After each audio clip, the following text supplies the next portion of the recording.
Well, I'm curious about your podcast team. Tell me, Ruby, how you've expanded. The podcast? Yeah. Like are you willing to talk about? Yeah. Because you haven't launched again. You're relaunching. No, relaunching. Yeah. Tell me your vision with that. Well, like I said, I was doing the podcasts on my own with a really small team, 2 people, for 5 years, which is a long time in the podcasting world. What made you decide to start? And what did you start with? Like the mic and... I started with a mic and my office. Do you remember what kind of mic it was? Was it the Yeti? Yeah, was like the blue Yeti? Yeah, but I literally had that for a month before I got rid of it and went to a Shure right away. Really? Yeah, I hated the Yeti. Yeah. Yeah. I had Picks one up too much sound. Yeah, it's annoying. Yeah. But yeah, just expanding so that I can get better video quality. Because right now, the audio is really great, but the video is just Zoom. So now I have a full video production team, which will be great. Awesome. Yeah. Have you set it up in your house? Yeah. Yeah. It's in my home and got new cameras, adjusted my office so that it could incorporate interviews. And yeah, I'm super excited to relaunch it next year. That's awesome. Yeah. What do you think some of the things you've learned, or how have you grown through podcasting in the last 5 years? Well, so my entire brand was built with video. So I started on YouTube back in 2015. Cool. And I was putting out consistent videos. And for some reason, video actually is something that came really easy to me. And I love a challenge. And so I decided that I wanted a different way to get my voice out there, get my message out there. And podcasting felt like a new way to reach a new audience. Back then, there was like a podcast audience, and then there was like a YouTube audience. Now it's all kind of intermixing because a lot of podcasts do video and vice versa. Yeah, totally. So back then I just really wanted to hit up a different audience, and it felt like a challenge to me to be able to talk into a mic, because most of my episodes were solo, and not have video for a bit. That's super, that's tough. Yeah. Doing solo, I've tried like 1 or 2 and it's very challenging. I love solo episodes. I'm a projector in human design with a defined throat, so I really like conveying my message. I love interviews too. Yeah. Can you get in a flow pretty easy? Like if you just... Yeah, I get in a flow, and then the structure of my podcast is every other episode is a solo. And then my solos do really well. But I also don't feel like I need to fill up an hour of someone's time of just chatting their ear away if I can just do a 30-minute, super concise, super potent episode. Do you have a process of coming up with your solos? Yeah, I come up with topics, and then I kind of break down a few bullet points, and I riff. Yeah. Just freestyle it. Freestyle. Yeah. That's awesome. That's the best way. Are you going in the jungle soon? I'm going back to the jungle again, November. Tell me about that. And I imagine you've been preparing, yes? I feel like this is actually part of my life. I started with plant medicines in 2018. Yeah. And that was, I had called to me for years before. When I became sober in 2014, that's when I first started hearing Aya. And I'd never really heard about it before. But I didn't feel ready because I wasn't sure. I had just been up and down on a roller coaster for years with my addiction. Yeah. And the thought of plant medicines, I didn't know enough about it. The thought of psychedelics kind of freaked me out. What was the feeling or the thought or the vision that, people say that a lot, and I've experienced it too, but I think for people that have never experienced that or, want more clarity on it, what is that feeling of like, I felt it calling to me? It just started showing up everywhere. Like, articles would pop up in my social media feed. People would be having conversations about it around me. Someone would ask me about it. I'd see a book on it. Like, it just started popping up in my life in multiple different ways. And it wasn't until 2018 that I really decided to embark on that journey because I was dealing with a lot of health issues, and Western medicine wasn't really helping me. And I thought, okay, well, let me just try this.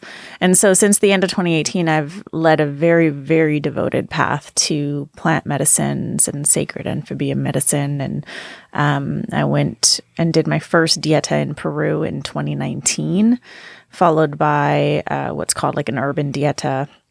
And I did that at home. What's an urban dieta? It's like when you couldn't go to the jungle because they shut down the jungle. Oh, got it. COVID. Yeah. Dieta. And then I went back to the jungle this year in May for another 14-day dieta. And then I'm going back in November for another 14-day dieta. But then in between all of that, I sit quite often. Do you, I know there's always the diet and, habits you need to have leading up to it. What are the ones that in your, under your Mastero has you do leading up to it, or you do practice? Yeah. So it's funny because traditionally, if you go to the jungle and sit with a traditional maestro, they're not going to tell you anything. Nothing at all. But then once your diet opens and so there's a difference between a dieta and just an ayahuasca weekend. And I think in Western society, we've gotten it all mixed up. So now people are calling a one-night ayahuasca experience or like a 2-night ayahuasca experience a diet, but it's not actually a diet. No, not at all. No. I didn't understand that. So I recently did, more a dieta like traditional in Mexico under a Mastero Sui from the Amazon. And I also did a weekend in Texas. And I was like, okay, I understand why you need to diet and do all these things to prepare. Because before, it was great, had a great experience, but the level and depth that some of these guys from the Amazon can take you, you have to be so clear, you have to be so present, and it takes a lot of presence and work to be able to go into it. And I walked away from my experience being like, oh shit, I didn't understand how serious I should have taken it. And ever since coming back, I'm like, okay, the ceremony continues. I don't think for me personally, I would ever go back until I feel like I'm actually practiced everything that needs to be practiced outside to be able to go into it. Because it's this, I don't know, you can tell me, but this synergistic effect. It's like it opens this portal, but if you can't maneuver through it or be present, it's very hard to get things out of it. Yeah, I like to break it down into initiation and then the actual ceremony, and then you've got the integration. Yeah. And in our Western society, we just go into the ceremony, purge all our problems into a bucket, walk away and say we're healed. And that's not how it works. No. And, in fact, my experience with Aya, I've sat well over 40 times and I've done 4 different diets with different master plants and trees. Cool. To me, the reason why I sit the way I sit is because to me, this is my path. This is what I'm devoted to. I'm devoted to this work. And my entire life is an integration of this work. So when I step out of the jungle, that doesn't mean I'm stepping into this life again. I'm now stepping back into this life with the jungle with me and really weaving everything that I've learned into my life. And a lot of times that means making really tough decisions. Prior to my first dieta in the jungle in November 2019, I was a completely different person with a very different business. I was running 3-day 100-person events in LA. I had multiple coaching programs on the go every day, all the time. I had daily videos that I'd put up. I mean, I was doing a lot, plus my podcast. Yeah. And super accomplished, super successful. I liked it all, and it was draining me. But I loved it. Went to the jungle, started this complete deconstruction of my identity, of my ego, of, well, what is it that I actually really want? Like, why am I doing all these things that are stretching me so thin? And I started making the tough decisions. 2019 was the last year I did my 3-day event. Letting that go was like letting go of a part of me that I had devoted so much effort and energy into for 3 years. And then started letting go of different programs and letting go of like the daily videos, letting go of having to show up all the fucking time and listening to what it is that I truly want, like what is meaningful to me. Mm-hmm. It's not the notoriety to me. To me, it's about the depth, the intimacy, the inner work. After all, that's the work that I do with clients.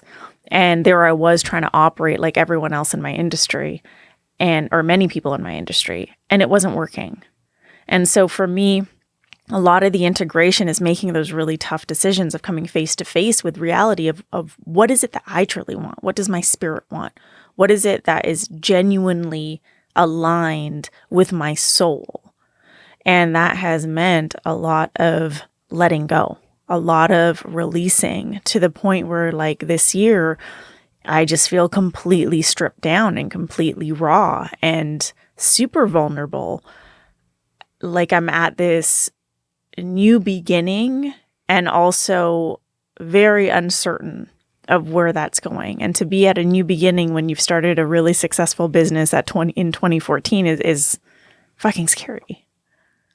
But I'm following the call. I'm listening to the work that I've been doing in the jungle and in all these ceremonies, and I'm really following what my inner guidance system is saying. What inspired you to start your business in 2014? And then as you started doing these dietas, what were you uncovering? And were there pieces that are still true in there for the reasons you were doing your business? Or, yeah, tell me. Yeah. 2014, I started coaching. So I hit the bottom of all rock bottoms. I was hovering at rock bottom for almost my entire life. And then at Describe that rock bottom. Yeah. Okay. Depression, anxiety, addiction, on and off from different types of substances, from pharmaceuticals to alcohol and drugs.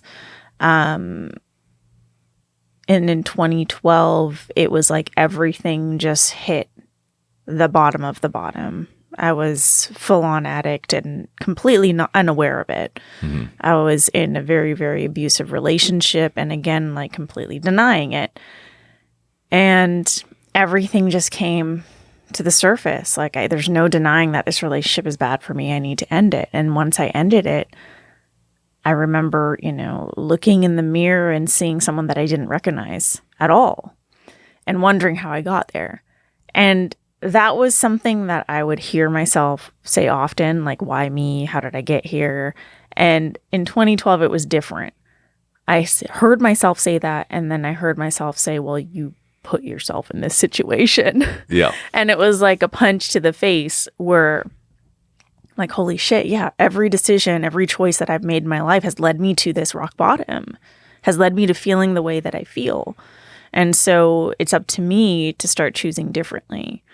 And when I was in that place in 2012, personal development wasn't in my life, but it came into my life. And it was really just an invitation from my cousin. She invited me to a Gabby Bernstein event. Cool. And so I went, and that was when Gabby had released like her very first book. And so I went to that and I was like, what is this? Like, people are talking about these things that I've never heard before. And it feels really good to be around these kind of people. And that really opened the doors for me to enter this space called personal development. And I had been doing therapy on and off for years. And in the personal development world, I started meeting coaches, and I really liked how we worked from today to where you want to go. So I went back to school and became a certified life coach, NLP practitioner, studying timeline therapy, and I loved it. I loved it so much.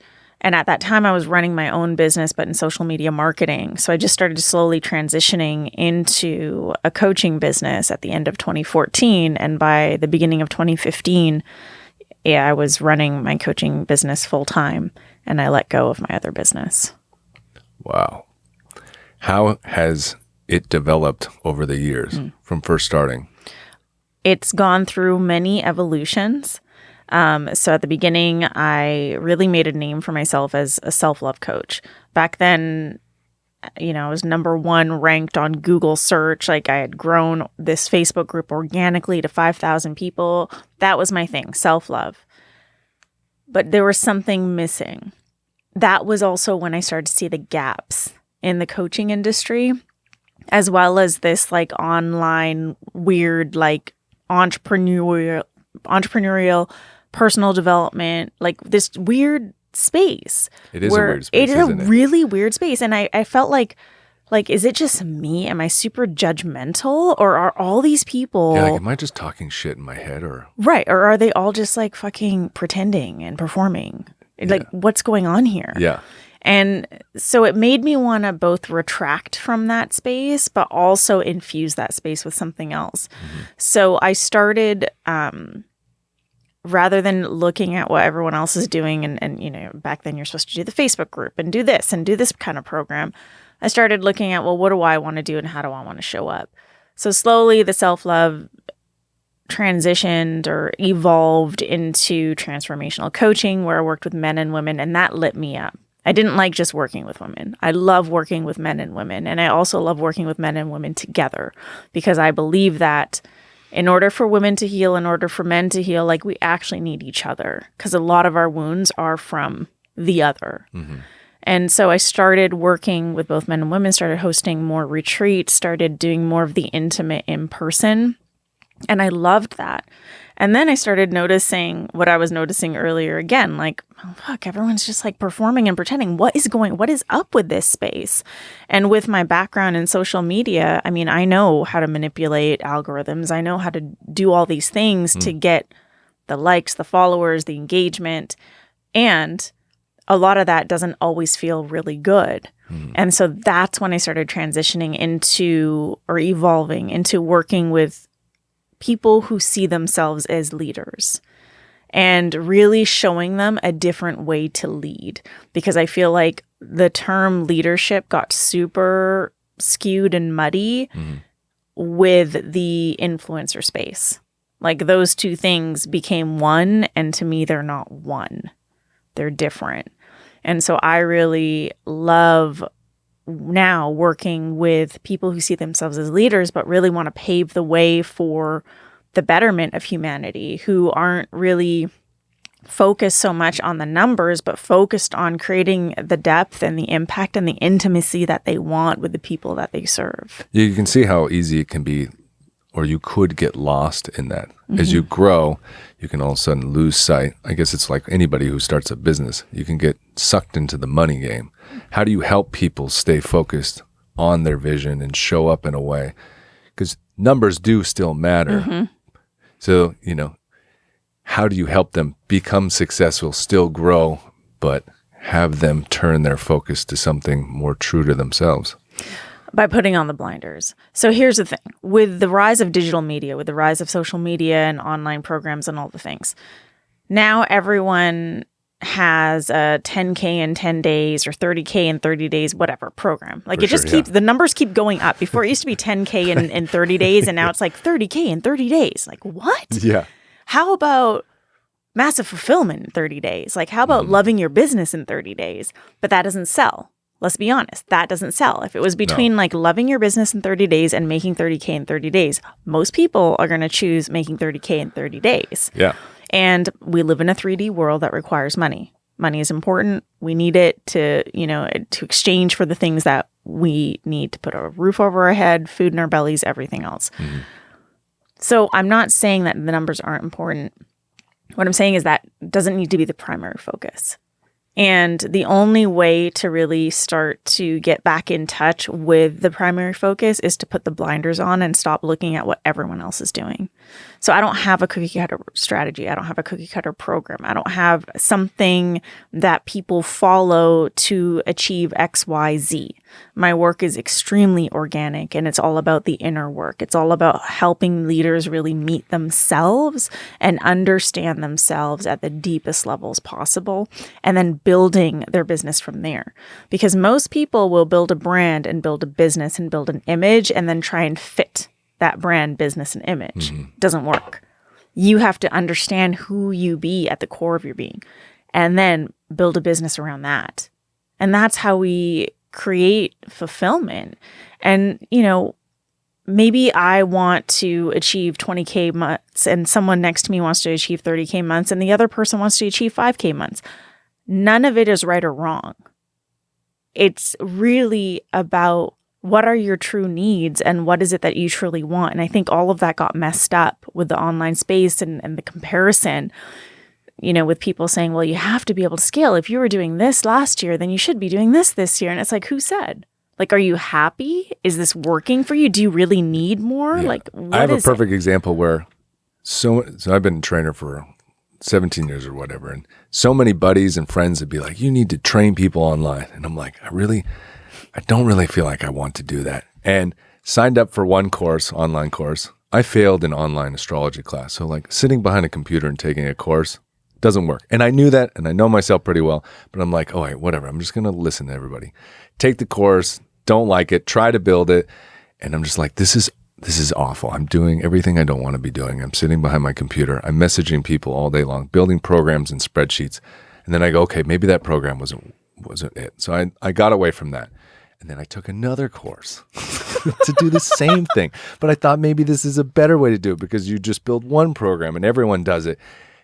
And then I went through that course, failed it technically, and just realized, Brent, you already knew that you don't like doing any of this stuff online. You know how you want to show up. You like being in person with people. And I think that's kind of what you're saying is, you don't need to do what everybody else is doing, right? And I think checking in with yourself often is super important. What did you learn in your first dieta? You were in the dieta and you're like, oh shit. My first full dieta, so I'd done multiple ceremonies prior to that, but my first time in the jungle, first of all, I didn't know what I was getting myself into, by the way. I didn't know I was going to be it's probably best though. Completely off grid. Yeah. With a moldy single mattress to sleep on and a bucket. Like, do they make you a certain plant for that, or is it just? Yeah. So my teacher, our maestro, he's Shipibo, so it's a traditional Shipibo lineage, which is with master plants and master trees. Yeah. And so you discuss what it is that you're seeking, and you can be prescribed what it is, or some people are drawn to something. So for me, my first dieta was 14 days, and it was actually, I was prescribed two things. I was prescribed Bobinsana and Noyarao. So I dieted both. Tell me about those. So Bobinsana is a heart opener, but she also works a lot on the physical body. She works on the women's wombs as well as like gut stuff. Is it a tree? Is it It's a bush that grows by the water, and it's kind of like Dr. Seuss flowers. They're red and they look like Dr. Seuss flowers. I don't know how else to describe it. Cool. They're cool. Yeah, cool. Yeah, they're like these fuzzy red things. Okay. And then Noyarao is the tree of light. So if you've ever seen Fern Gully or Avatar, the giant tree that's lit up, that's a real tree. Oh, wow. And it's called the tree of light. Yeah, Noyarao, tree of light. Rad. Yeah, and it's the sap that glows. So that one is the illuminator, and it, imagine a spotlight while you're sitting in ceremony, and the spotlight's going to go straight to all your shadow stuff. Like, boom, here's a shadow. Boom, here's a shadow. Boom, here's a shadow. Ooh. That's how Noyarao works. She illuminates all these things for you, which is great. It's a gift. For sure. So I was prescribed both. And on that dieta, my biggest lesson that I walked away with that changed my life completely was the lesson of self-trust and the importance of it. And without self-trust, there's nothing. And I learned very quickly, if I didn't trust myself in the jungle would eat me alive. Being able to walk from the ceremony Maloka to my Tambo, for example, at 4 or 5 in the morning while I'm still maybe a little bit under the influence in pitch dark. Like, it's so dark. You can only see what your headlamp is showing. I had to learn to trust myself to walk and be safe. I had to learn to trust myself in my Tambo that was filled with bats and all sorts of other things. I had to learn to trust myself working with the medicine in this way. And I also saw what was illuminated was how I really didn't trust myself in my life and in my business. Didn't trust myself in my life because I was never really raised to learn how to trust myself. We learn how to trust those, in my culture, we learn how to trust people who are older than us. And then in our society, we learn how to trust the authorities, people with the badges and the labels and the certificates and whatever. But we don't really learn to trust ourselves. And so we displace a lot of our own power. And that was bleeding into my business. I wasn't really trusting myself in my business. I wasn't trusting myself in what I was building. And sure, I'd built a lot of really cool things that worked and were super successful. And I did love a lot of these things, but it wasn't like I loved, for example, my 3-day event. I didn't love that it took 8 months of production. 8 months of my life to produce this 3-day event. I didn't love that. I didn't love the pressure that came with like making sure I could sell the whole room because otherwise I'd be redlining. I didn't love that. What I loved was seeing people coming together and supporting the connections that can take place in that room because I love seeing people connecting in that way. I loved the intimacy that I could co-create with these people in the room, no matter the size of the room. We could create like this intimate environment and really be with each other in intimate, vulnerable moments. I loved that. So I realized that's the piece that I love, but I created a whole thing around it because I didn't trust myself to be able to create these things without the show, let's just say. So when I came back, I started looking at all these different ways that I wasn't trusting myself in my business, in my life. And it was shocking. I felt like I'd been living my life completely from a place of just doing what I was told or following what I thought I needed to do or should do. And that's when I first started saying no to a bunch of things and like really listening. Well, then what is it? What is it that I want? And learning how to trust that voice, which is a real skill. It's like when people say trust your intuition. It's like, yeah, but my intuition's telling me to fucking wait and I need the money and this is happening and all these things. Like it's a skill to be able to do that. And so after that first dieta, it was really about learning how to hone in on that skill of trusting myself in every decision, in the way that I lead myself, in the way that I lead my life, even just in my own presence of just being who I be. That's amazing.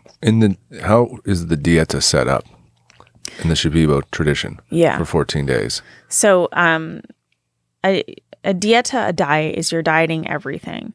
So you're dieting food. So you can't have salt, you can't have spices, you can't have sugar, which means fruit as well. So basically you just eat a diet of plain boiled rice, lentils, quinoa, vegetables, and then sometimes plantains. Wow. Cassava, things like that. But completely plain. And when you're dieting salt like that, like no salt in your body, you start to break down. And so physically you're breaking down. You're also meant to diet a lot of the external world. So not consuming too much information, your digital devices are off, not having too many conversations, especially conversations that are leading you out of the jungle. And then, you diet sex, you diet any other type of interactions that will take you out of the diet. And then you sit in ceremony every other night with ayahuasca. And then depending on how long your diet is, because you can do 2 weeks, some people do 30 days, some people do 6 months, 3 months, a year. Wow. So depending on the length of the actual diet, you'll also then drink a tea made with your master plant or your master tree. And that'll be on the opposing nights, but you'll only do a certain number of that. So for example, if I go for 14 days, I'm just going to have my master plant or master tree 3 times. And then it's in me and it becomes activated in the ceremonies with Aya. How did that show up in your ceremonies? Because you did ceremonies before. What was the difference or the experience now having these plants in you? Yeah. The first diet with Bobinsana and Noirao. So I drank Bobinsana first and my last cup was Noirao. So I was feeling a lot of the Boban Sun at first in a lot of the ceremonies. And it was the most, some of the most painful ceremonies I've ever had physically. Like my physical body was going through a lot of detoxing. Yeah. And many of those ceremonies, I was just flat on the mat in pain. And then once the Noya Dao came in, she was showing me why, like what was actually happening. And I started noticing that in those moments where my body's in pain, my gut is in pain, and my womb's in pain because the Boban Sun is working, I would actually resist it or want to rush through it. And I would catch myself rushing through it like, okay, I see what you're doing. Okay, I just want to be done. Okay, can you be done? Instead of really just being with it. And so my last few ceremonies, when I had the Noya Dao, that was me learning how to like just breathe with it, breathe with the pain, breathe with the discomfort, which was huge. And noticing then like how often I do this in my real life, like try and rush through something just to get to the end result, try and rush through the discomfort just to get to that place of comfort. So that was really, that was a really intense diet. That was a really my guts were completely wrung out. It was the best like detox of my life, but it was also crazy. I mean, and I'm super open, so I'm just going to say this. I also bled fibroids. So I had fibroids and they came out in the jungle. Wow. Yeah. Which was crazy. So you had other health ailments and sicknesses before you went in? No. So by the time I got to the jungle, I had dealt with a lot of that. It was 2018 when I started feeling called to plant medicine. So something called PMDD, which is when basically our brain like in women, our brain reads the dips in our hormones around our cycle as like really bad things. And so what happens is you can fall into deep anxiety, deep depression, suicidal thoughts, suicidal ideation. And so for 2 weeks out of every month, I would be in that place. And it was progressively getting worse in my life until 2018 when I was like, oh my God, like, I don't know if this is crazy. Like it's too much, yeah. It's too much. You get brain fog, memory loss. 2 weeks, I could be talking to a client, forget their name. Wow. It was intense. Oh, man. And Western medicine says, well, we don't have a cure for it. So you can either go on the pill for however long, or you can do these hormones. And I was like, I don't want to, none of this feels right. Like it took years to get off the pill. I don't want to go back to this method of taking care of myself, which to me is a Band-Aid.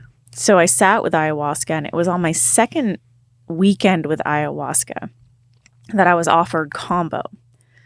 And so I decided, and combo is frog medicine.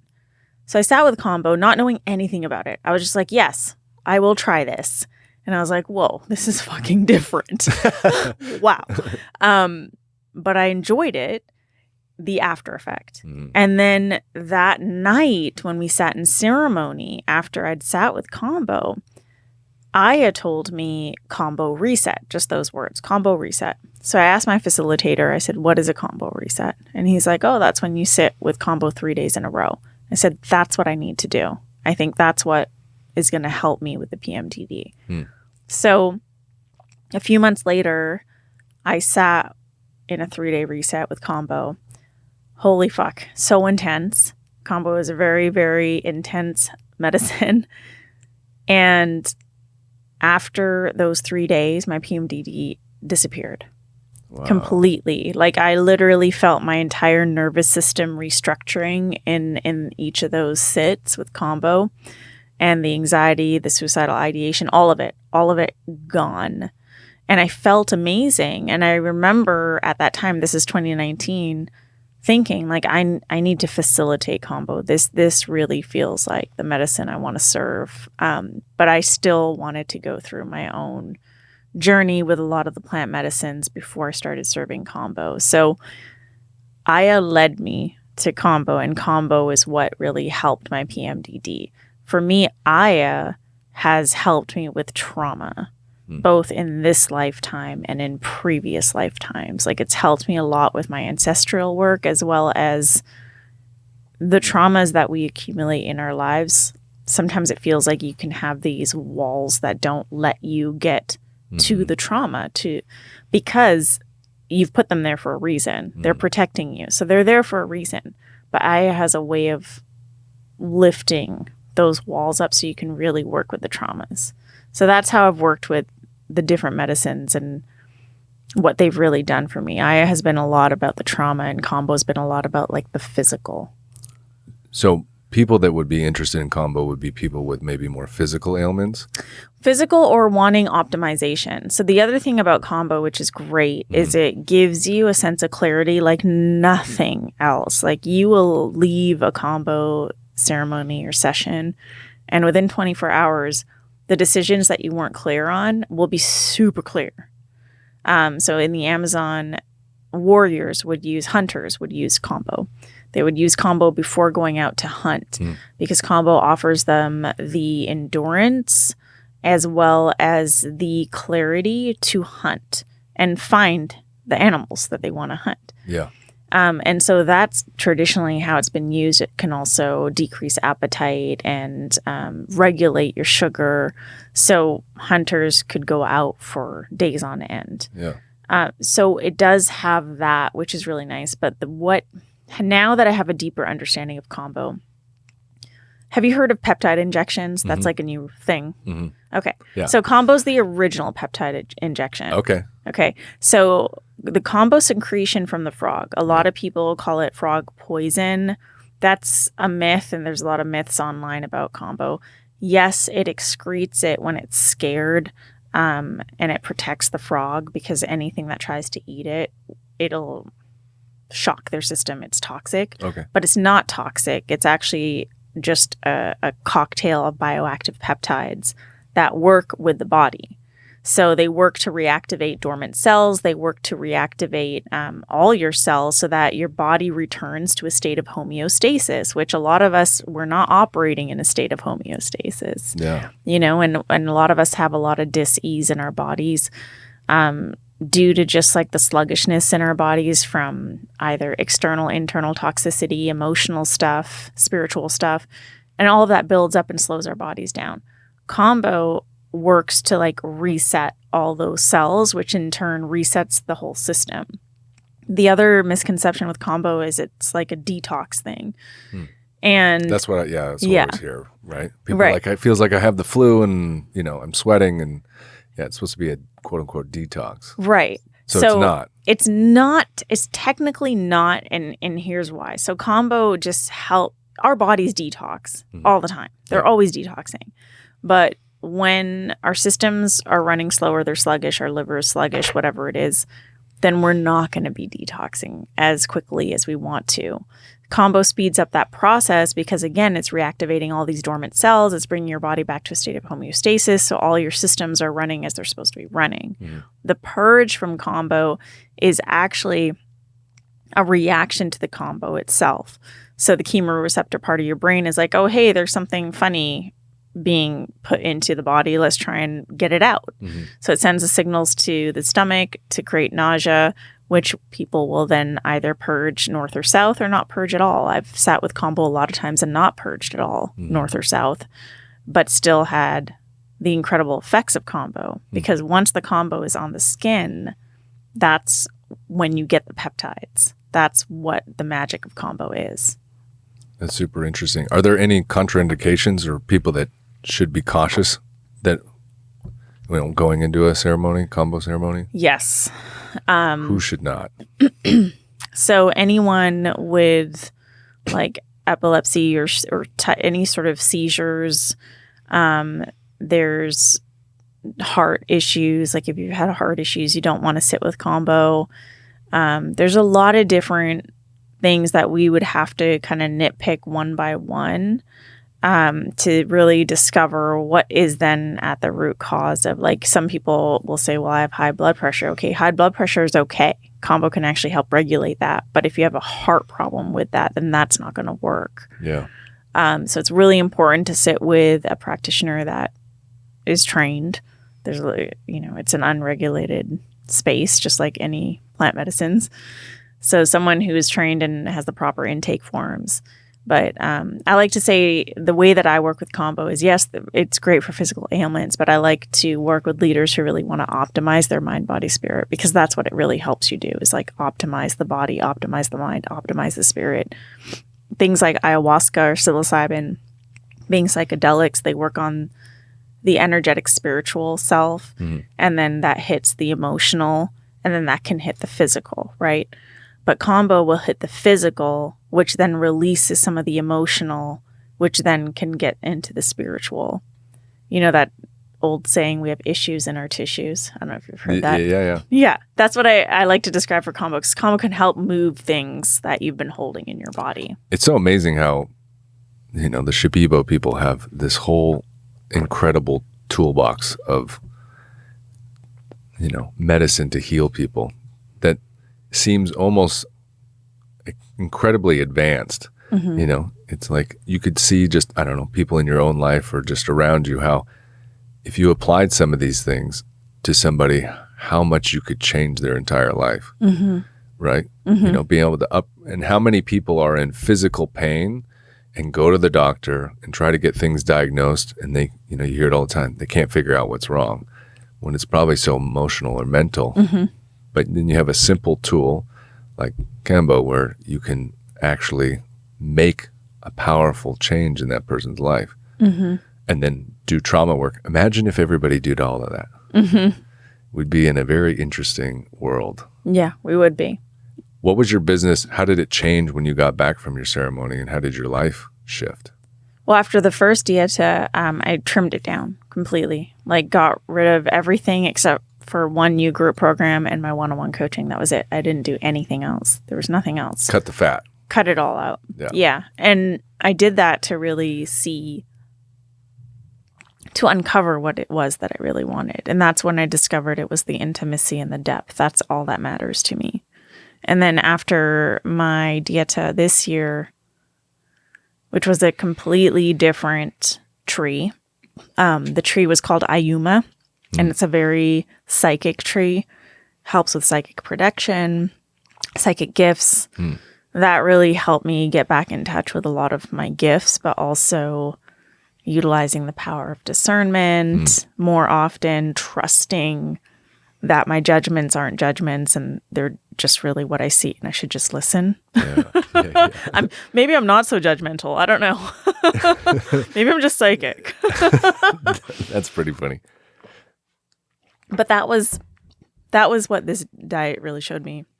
So I guess more on self-trust, but in a different way, in really seeing all the ways in which I wasn't using my power of discernment, or all the ways where I wasn't trusting how I would feel about certain people, how I was still people-pleasing, how I was still doing things that were out of alignment.